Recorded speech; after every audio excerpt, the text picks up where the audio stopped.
Well, what's up? Um, I think it looks a little dark on my face. Let me try to brighten it up just a touch. So, if you guys are joining with us this evening, please let me know. Leave me a comment. Let me know where you're chiming in from. And also, if you DK says got a good question for you, guys. Yeah, we'll go ahead and we'll do the Q&A. We'll get it started. But first, let me know where you're chiming in from, and then you can shoot me a comment or a question down here in the comment section. So how you guys doing? As you can tell, I've been outside. Look, I got a little sunburnt today. So that's what the rosy cheeks are from this time. Look at my forehead. Wow, I am sunburnt. Kula says, hello, Nathan. How's it going, Kula? How are you? Long time no chat. Chris Bates says he's from Colorado Springs, Colorado. What's going on, Chris? Chad, what's up? Appreciate the thumbs up, guys. Already got a couple, so that's cool. Hey, DK, what's your question? Craig says Winter Haven, Florida. How's it going, Craig? So did you guys peep the thumbnail at all? I on Instagram I won an auction or whatever for that pretty sweet maple burl. I don't know if you guys saw it. James Taylor says hello. Nathan from New York. DK says, what kind of bit do I use for a router flattening sled for a table? Great question. The one that you're looking for, well, first of all, there's a couple of characteristics that you want to use when flattening a table. One, there's actually, if you look on Amazon, you can just type in flattening router bit and it'll come up. But you want to use the one that's for wood, but also has like 3 to 4 carbide cutters. But the biggest issue that you're going to run into is that it puts a lot of stress on the shank, and so you need a 1/2 inch collet so that you can use a 1/2 inch shank on your router bit. So you can buy a router bit with a 1/2 inch shank. That's what I would recommend. So look for a router. Even if your router is a little smaller, you can always get a bigger collet to accept a bigger bit. So that's what I would recommend. I've broken some 1/4 inch bits before flattening, so don't do that. DK says, I want to start trying that rather than sanding. Yeah, it's much better. DK, also, you could, I've used a planer, depending on how wide your pieces are. You can always get a planer, run through the planer, or you can use like an electric hand planer, works well too. Jeremy P says, what's an ideal size for a work table? Man, that is a great question. I still haven't found the ideal size, but I like a 4x8 foot table because I can, use a lot of my tables are smaller than 4x8 feet, so I like to use that size. Hey, check that out. Y Lee hitting us up with the super chat. He says, Shop Talk Tuesday, exclamation point. What's up, dude? What's going on? Leon, how you doing, man? I appreciate that. Appreciate that. Benedict, how's it going? I don't think I've seen you on here before. Says, hi, Nathan from Wollongong, Australia. Question, do you polish your resin work? And if so, what compound and polish do you use? Cheers. Hey, great question. So I don't often polish, but I do polish. And what I would recommend is if you search Amazon for Abralon discs, they're meant to they go up to really high grits, but they're like a foam backed sanding pad that goes up to like 2 to 3 to 4,000 grit sandpaper. And you want to work from 400 up to about 1,200 to 2,000, 1,500 range. And then you can use a buffer to make it shiny. You can use automotive polishing compound to make it really shiny and pop. So great question. DK says, okay, I have to buy everything. So thank you. You're welcome. T&J Outdoors says, hello from Michigan. David O'Brien says, late but here yet. Yeah, David. It's okay. We just started, so not a big deal. Wiley says, no problem. All is well. So yeah, if you guys saw, now this is not a plug for anybody, but if you saw that slab in the thumbnail, I'm going to show it to you really quickly because I think it's so cool.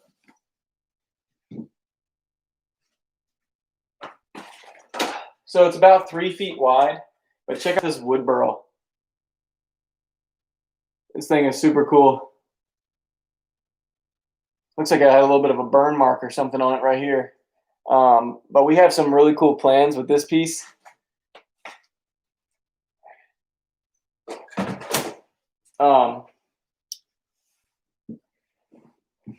We have some pretty cool plans with that piece. We're going to be making a coffee table out of it.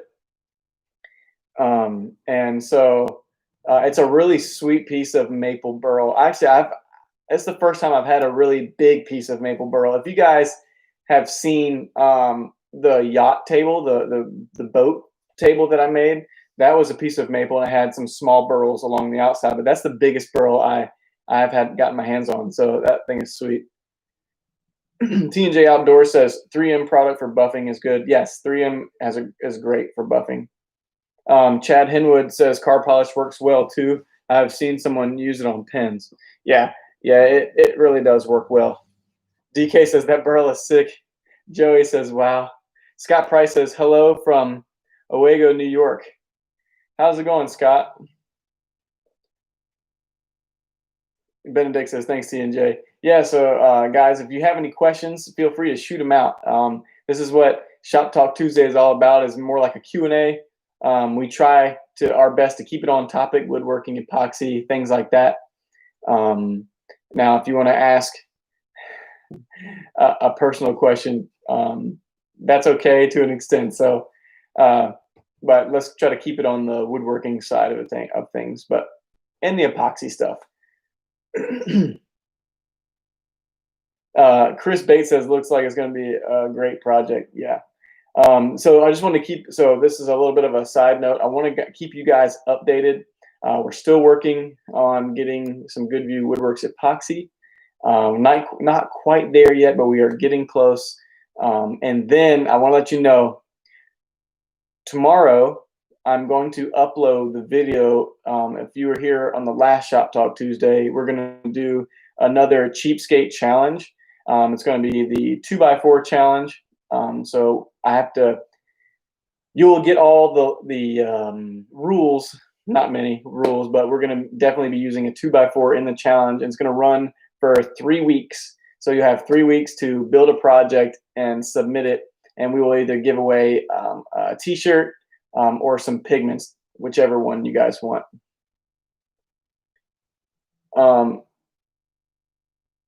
Joey says, are you going to video that tabletop? Of course, man. Of course I will. Yeah, I definitely will.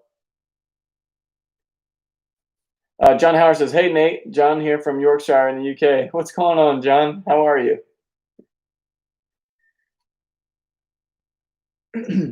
Nick Sheldon says, my brother. What's up, Nick? How are you? Joey Spinks gave me a thumbs up. So yeah, man. So I don't know. Let me know in the comments, what would you guys do with that wood burl? Because I had a kind of an idea. So I hate to spoil it, but my idea is, for now, it's kind of a rough idea. I want to do like I want to do a solid clear epoxy, no pigment. That way you can see all the burl and stuff in it. And then possibly the very bottom, have it kind of frosted so you can see through it, but not very clear through all. You can see through to the bottom of the epoxy, but you can't see through the bottom of the epoxy to the floor. And then possibly some gold or brass legs. Let me know what you think. And if you don't like that, let me know what you would do. if you didn't agree with me. Chris Bay says that would be awesome. Should do it. Yeah. And then so if that thing has an unusual shape, what would you guys do? Would you put it on one side, right up the middle, or how would you guys position it for a square table, or would you do like an oval table or something like that?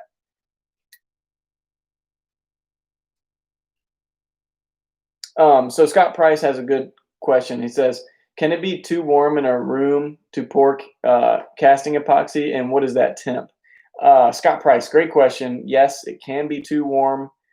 If it's 80 degrees Fahrenheit plus, um, then it starts to overheat. I try to keep it as cool as possible, more like room temperature or a little bit less than room temperature.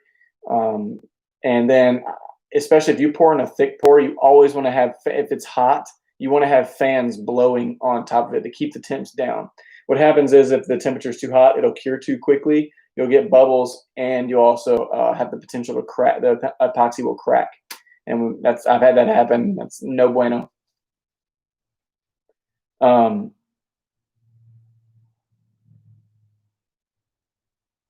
Joey says, "I know you're going to video, but how would you flatten it?" So Joey, that slab right there, it's relatively flat on one side, but I would not get rid of those bumps or whatever. I would just make sure that it's parallel on the two flat pieces there and the bottom piece.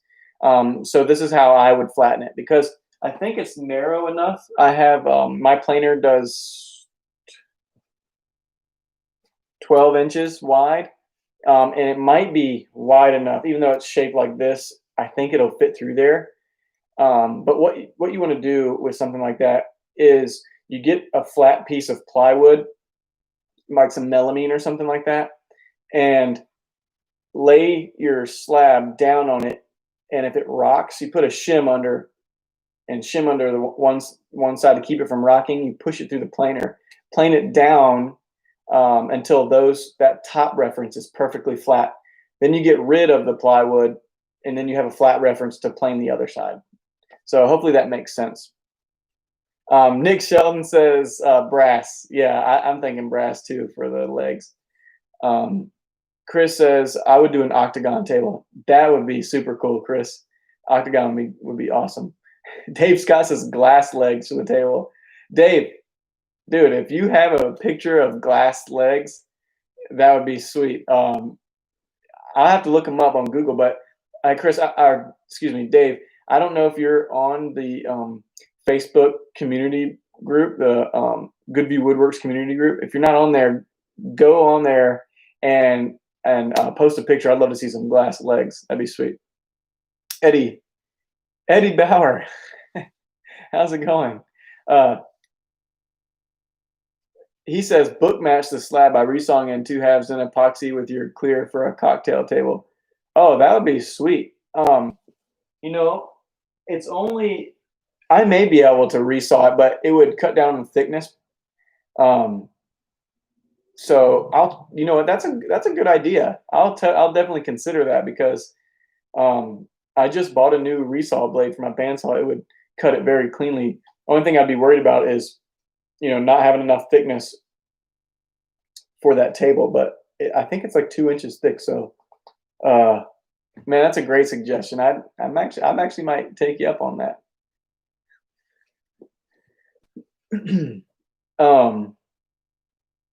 Dave says, okay, he will post up there. Yeah, I'm excited to see that. Scott Price says antler legs would look awesome. Dude, they actually would look awesome. I'm going for more of like a mid-century modern, but you know what? If I did like a more country style, like a rustic style, I may put some. That would be actually sweet with some like moose antler legs or something like that. That'd be crazy. Kula says, I also saw glass legs today. They look super awesome. Yeah, I'm excited to see those. So do you guys have any other questions as far as epoxy goes? I did notice there was one guy that emailed me past couple days, and he had a problem with, he had a problem with his epoxy setting up too quickly. And I know we've gone over this before, but I want to stress this to you guys. You got to, even though it might be cheaper to get the tabletop epoxy, to have a good quality product, you need to um, have the right epoxy. So we can't use tabletop for casting. You can, I just wouldn't recommend it. You have to do a bunch of thin pours. Now, this person, I don't know exactly what type of epoxy he was using, but it like cured in an hour. So my thing is, it was either poured too thin or too thick for the application or for the product they was using, or it was too hot in his shop. But yeah, I can't stress it enough. You have to get the correct type of casting epoxy.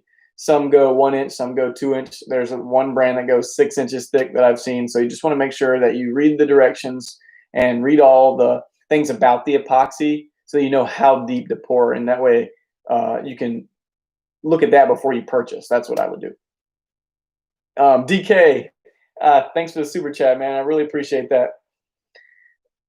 So, guys, all you guys throwing out the super chats, man, I really appreciate that. And it encourages me, and also supporting this channel. That just means a lot. I would thank you so much. Yeah, so that person emailed me, and I was really sad to see he had some air bubbles trapped in there, and also it kind of had like these little dips where it didn't fully flatten or level out like epoxy should. Daniel says, first time caller, long time listener. If you were a table, what kind of table would you be? Also, that's a good question.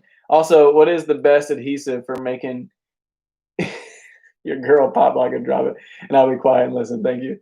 Hey, I don't know what kind of table I'd be. Probably a sweet dining table. And I don't know about the adhesive question. That's crazy.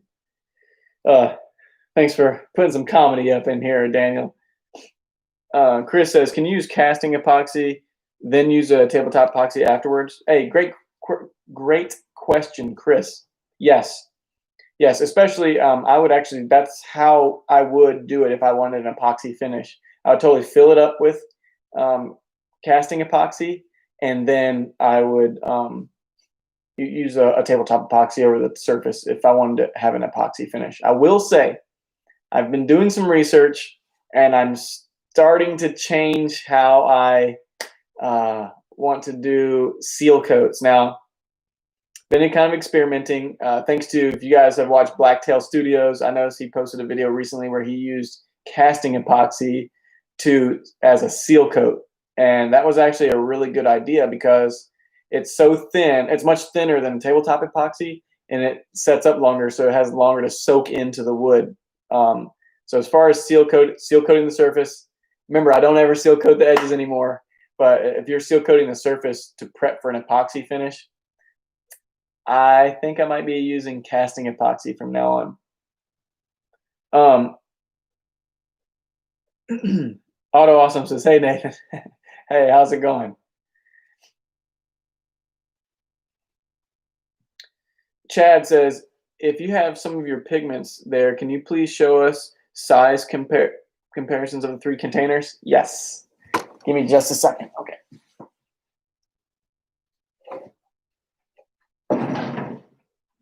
Okay. So.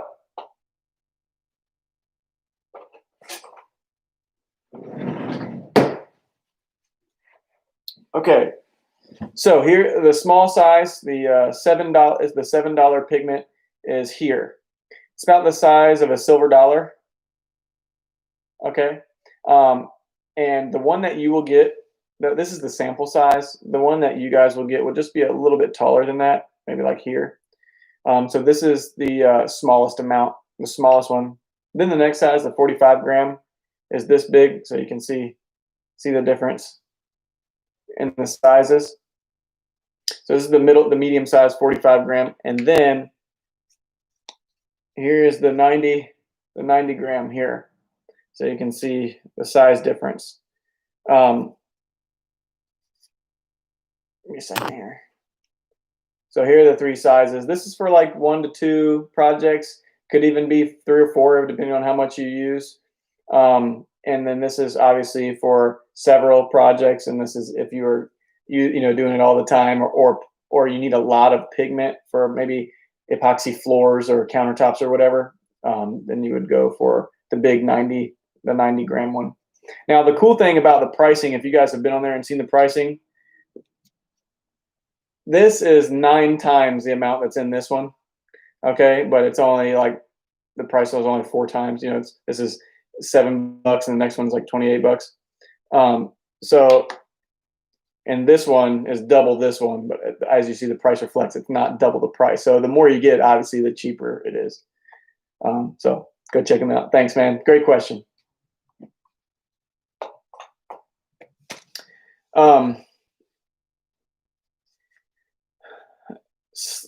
Slagum Chlor says, great tips. Thank you. How much sanding do you do between each seal / clear coat before the final flood coat? What grit? Just enough to scuff it? And what type of bolts or materials do you use to attach the legs? Okay, great questions. Let me get to those one at a time. So I don't do a lot of sanding in between the flood coats and the seal coats and the flood coats. I use 220 grit sandpaper, and I just scuff the surface, knock the high parts down, and that's it. I do a quick scuff with my sander, and then I wipe the dust, and I apply 2 more seal coats after that. Same steps, and then the flood coat. Great question. And then as far as bolts or materials I use to attach the legs, I like wood inserts are my favorite because you're able to take the hardware in and out of them for, if you guys are moving or your customer is going to travel and move their stuff, you can take the hardware and legs off several times without it damaging anything. So great question. You can go on Amazon and type in wood inserts, and you'll see exactly what I'm talking about. I also usually use quarter 20 hardware, button head with an Allen drive. So things to look out for.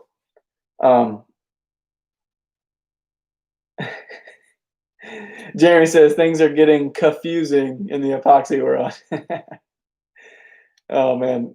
Chad says, cool. Thank you, Nathan. No problem, Chad. Stephen Brown says, hey man, could I message you? Of course.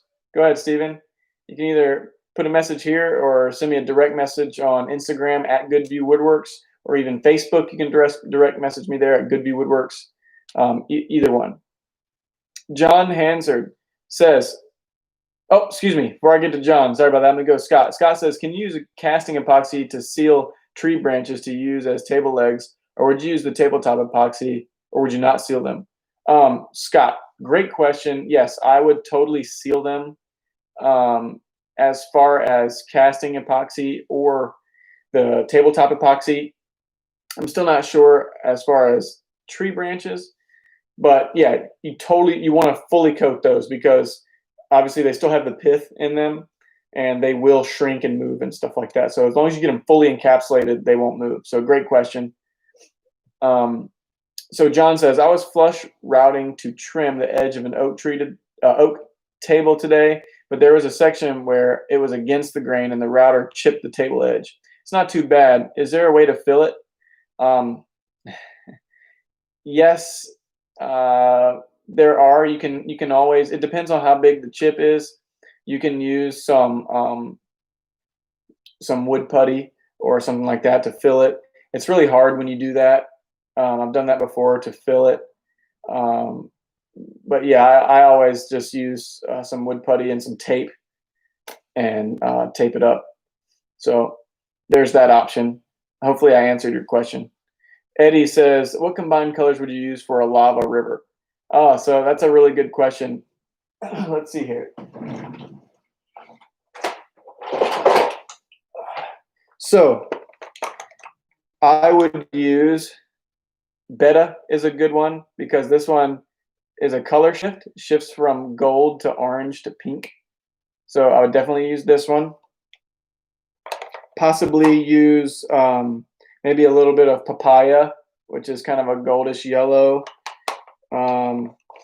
Mandarin is like a bright orange. And then, let's see here, Americana. This one doesn't look really red, but if you saw the Fire charcuterie board, this is Americana. Sorry, P1240 Americana. This one is red, so like a bright red. So it's really nice to use. So you could use Americana. You can use P720 Beta, and possibly Mandarin P1310. Maybe some banana. So this is actually bright yellow, some banana, stuff like that. I would go in there and look at those colors. I think those would be some good colors for a lava table.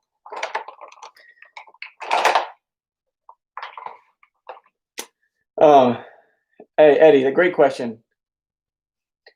Slagging Core says, awesome, thanks. Stephen Brown says, after you pour last flood coat, do I stain the wood or use linseed oil? So if you wanted to stain the wood, if you want, you'd have to do that before the seal coats and flood coats. That's a great question. Let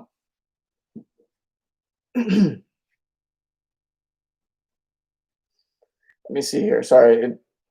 So you definitely want to stain beforehand and let it dry completely before putting epoxy over it. But if you pour the like your final flood coat, that is the finish. Like you wouldn't want to do anything other than, if you wanted a little bit extra protection, you could sand it down and use like a what do you call it? Maybe like some polyurethane or a conversion varnish or something like that if you want a little bit more protection. But you know, those are the things that you can do.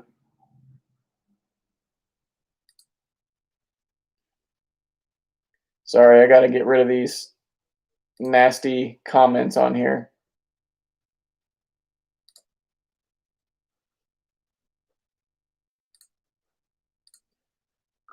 Yeah, I got to get rid of XX Cam Girl putting that nasty stuff in here.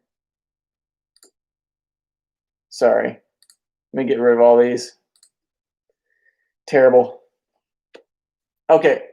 Susan, sorry. Let me say, Susan says, okay, do I try a test piece for River Table? And I apparently didn't get the form right because I had seepage out of the bottom. The planer had to be used over time. Can you please redirect me to a video making the form? Susan, of course, yes. What you can do is you can go on my videos list, and I have several videos on making a form. You can go to the yacht table. You can go to the conference table that I built, the black walnut, and then you can also go to the coffee table. I have a couple of coffee tables, and on each one of those, I go over how to build a form, so you can check those out.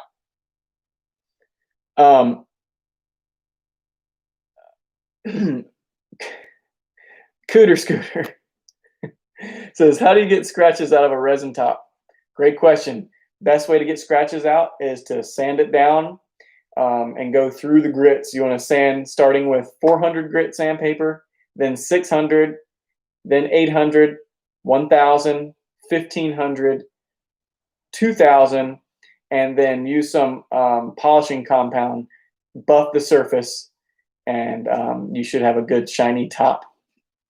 If you don't want it high gloss like that, you can just sand with 220, and you can add a satin polyurethane over the surface, or you can sand however you want to through the grits to achieve the finish that you want. Great question. Nicholas says, DK says nothing better to do. I know, right? Steven says, thank you, man. Appreciate it. No problem, Steven. Keegan says, hi, Nathan. Longtime viewer from UK. First time I caught you live. Looking to set up a workshop soon. How big is your shop, and what tools/machinery would you have as essential? So I actually have a very small shop. It's long, but it's very narrow. I would say it's only probably 500 square feet, but it does have a loft. But it's weird how the 500 is. It's kind of long, skinny, and it has like an L. Some of it's unusable, so it's more like 350 to 400 square feet of usable space. But obviously, I want to go bigger. One day, I hope to have a bigger shop so I don't have to keep rolling machinery around and tripping over stuff and whatever. So your other question says, what machinery would you have as essential? Great question. Spend your money on a really good miter saw. It's invaluable. Also, you don't have to buy a really expensive table saw. I use a table saw quite often, but I went to an older used one and just put a new motor on it. And then I would say the third thing would be a good track saw. A circular saw with a track would probably be great, and then a set of drills. Definitely a set of battery-powered drills. Other than that, just a few hand tools here and there. What I would say would be essential. You need a sander. Need an orbital sander. That would also be a good thing to have. Great question. Susan says, thanks so much. That's great. No problem, Susan. Cooter Scooter says, bummer, it's already at the client's office. So, yeah, I know, right? I will say you could do it in the office, but it might be a little messy. Like they wouldn't be able to touch it for a little while. Now, Cooter Scooter, if the scratches aren't super deep, you may be able to sand it with some really high grit, like wet sand it with some high grit sandpaper, and buff it. And that way you don't have to use a finish. You just bring the shine back. That would be another way to do it. That way everybody can stay in there. Obviously, they wouldn't be able to use it while you're working on it, but you could buff it and hit the road. You wouldn't have to. It wouldn't have to stay, soft or wet or anything like that. Scott Price says, when mixing colors, do you pitfall all of them in at once or mix each one on a different bucket? So if you go back to the shifter knob video that I did for my truck, that was one way to get like a galaxy. If you don't want them to all mix into one solid color, you can mix them separately, let them set up, and then pour them in when they're really thick. They won't fully combine. But if I'm going for a certain color, like their yacht table where I mixed 3 different colors, because I was trying to achieve a certain color green, I just mix them all in. But I always do a test. I always get a clear plastic water bottle with a little bit of water in it, and I add just a little bit of each pigment to kind of get the color in my head of what I need.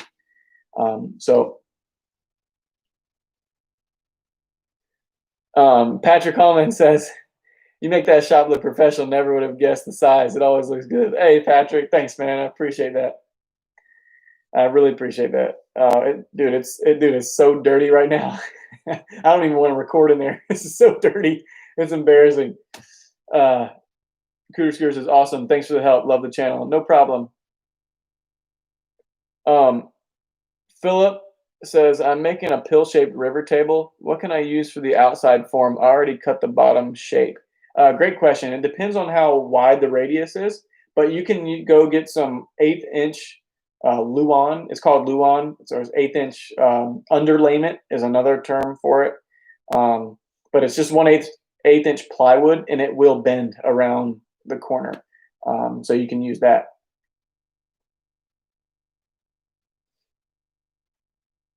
Stephen Brown says, also, what's the best way to get epoxy overfill off the wood and just sand it? So what I've been doing is when I fill it up, I always have it planed down. But if you don't have a router sled to plane the surface, you can use an electric hand planer. They're relatively inexpensive, especially if you get the Win brand on Amazon, or I bought a Ryobi one. I think it was like $40 or something like that. And I use the planer to plane off the epoxy and get it down to the surface and sand the rest. But it like cuts the time down extremely.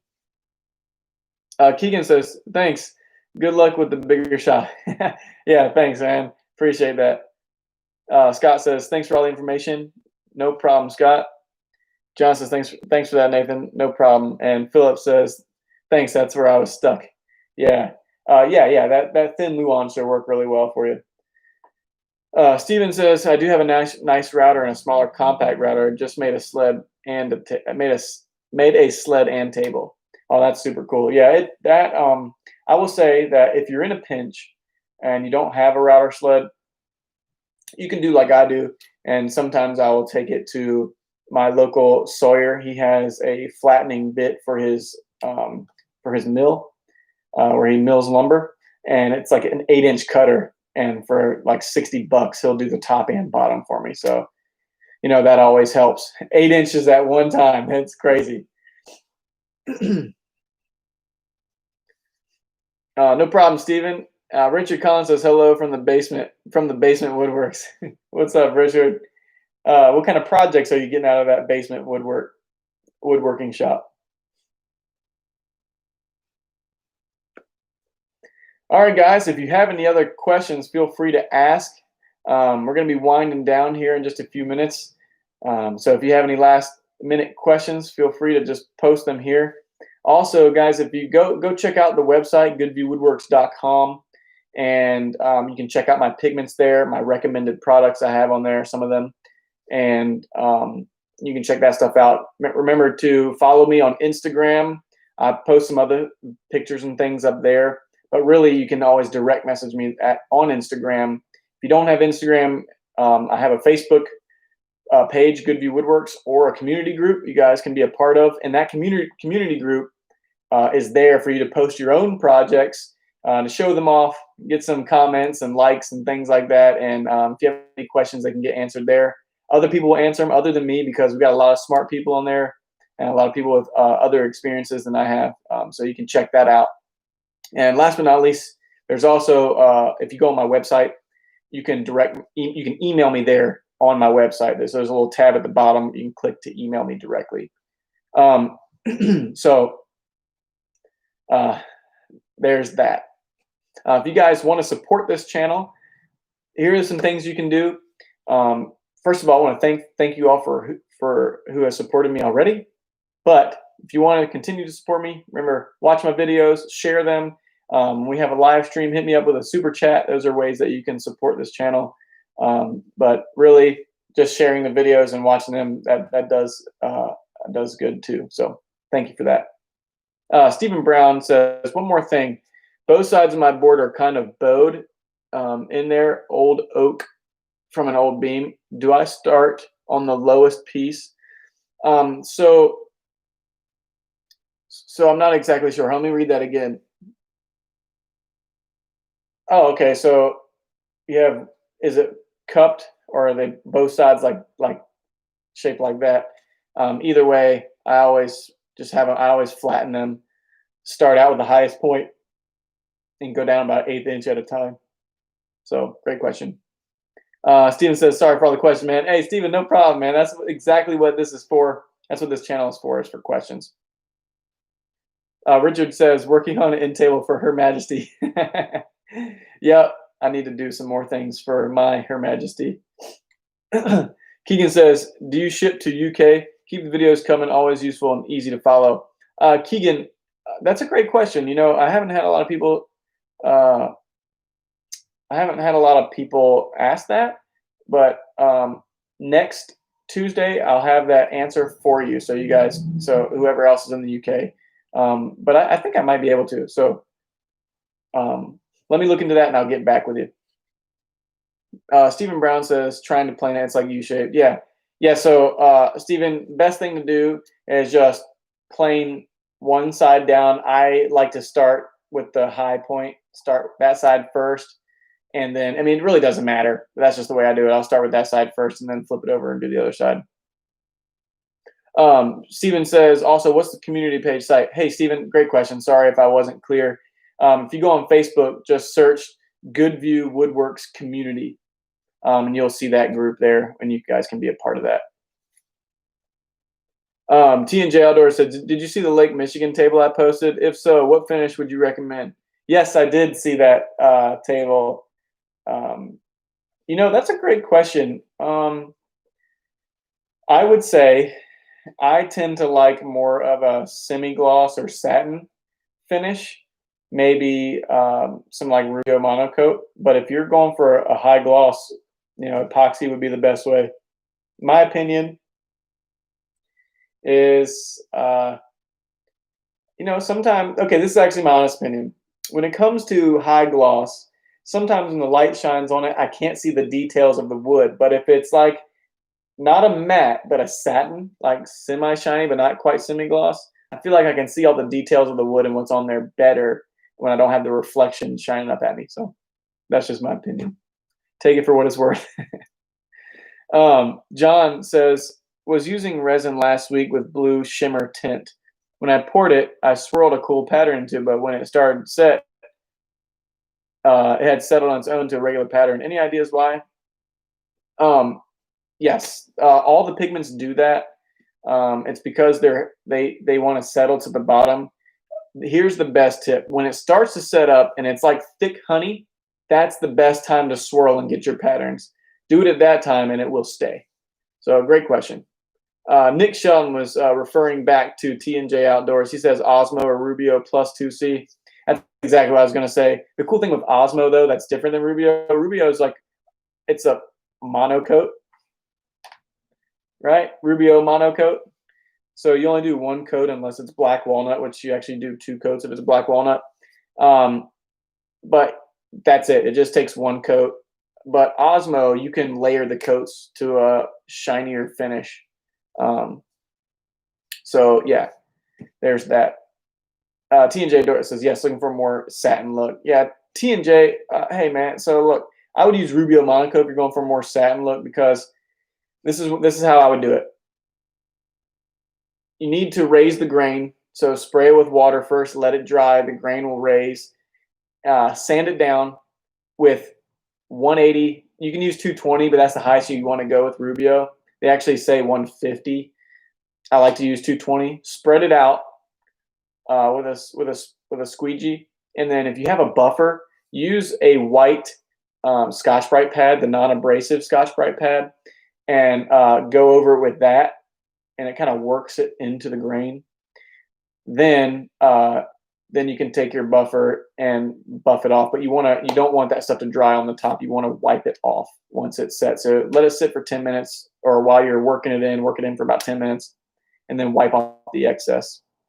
So that's how you use that Rubio Monaco stuff, but it works really great. As a matter of fact, Blacktail Studios, we check him out on YouTube. He actually used Rubio Monaco and set ice water and let it condensate and pool on the surface for like an hour. And he went back and wiped it off, and there was no ring. It didn't even leave a ring. So that stuff is great. Steven says, hey, if my river is already perfectly clear, do I need to sand it at all? And can I route over epoxy and the wood at the same time? No. If it's perfectly clear and you like the way it looks, you could leave it just like that. You don't have to sand it. But your second question, can I route over epoxy and wood at the same time? Yes, you can. Yep. Epoxy is a little harder on the blades, but it's almost like wood. It cuts pretty much the same. So. Nick Shelton says we both received our 3M pads this week. Yeah. Chad says, have you ever used any exotic woods? Yes, but only in my wood turning. So I haven't used any exotic woods yet as a river table, but you know what? I would love to. I really like that Perota, or I don't even know how you say it, Perota. But those slabs look really cool, or Babingo or something like that. They also look really good. But guys, with that being said, I'm gonna hit the road. Guys, thank you for watching. Thanks for showing up again for another Shop Talk Tuesday. I really appreciate all the questions. One of my favorite times during the week. You guys are awesome. And if you have any questions I didn't answer, head over to the Facebook group, direct message me on Instagram or Facebook or my website. And you know what? I will catch you on the next one. Let me say real quick, Patrick says, did anything happen with the butterfly-looking piece of wood that you would have to pick up? Real quick, before I leave, Patrick, great question. He's still getting it milled up. I haven't heard back from him. Once I hear back from him, yes, we will definitely go get that. But, guys, appreciate that. I'm out of here. I'll catch you on the flip side. And, thanks for hanging out with us. Good night, guys.